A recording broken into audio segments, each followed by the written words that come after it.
মাথাটা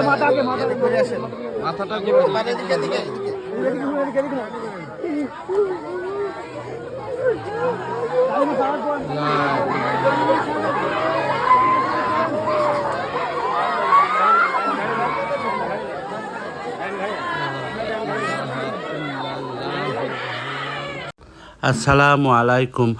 কেমন আছেন আমার ভাই ও বোনেরা? ভাল্লুকগাছিতে আমাদের ওহাব ভাই 4 দিন হয়ে গেল, আজকে চলে গেল চির বিদায়। দেখুন, বিদায়ের সময় ছেলে মেয়ে আত্মীয় স্বজন সবাই হাউ মাউ করে বিদায় দিচ্ছে।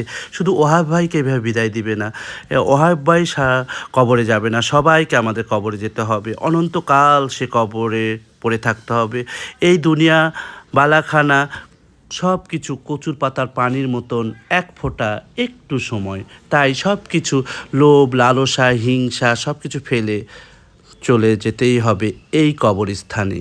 এই কবরস্থানে আমার মা বাবা, নিজু ভাইজান, কেয়া ভাবি, শান্ত, তারপরে আমার বাবা মা ভাই, আরও আত্মীয়রা, ফ্যামিলি সবাই। ওহাব ভাইয়েরও ঠিকানা এখানে হয়ে গেল। সবাই 5 ওয়াক্ত নামাজ পড়বেন এবং ভালো কাজ করে যাবেন। এবং সব সময় প্রত্যেকটা মানুষ ভালো কাজ করলে আর 10 বার করে কবরের কথা ও মৃত্যুর কথা স্মরণ করবেন।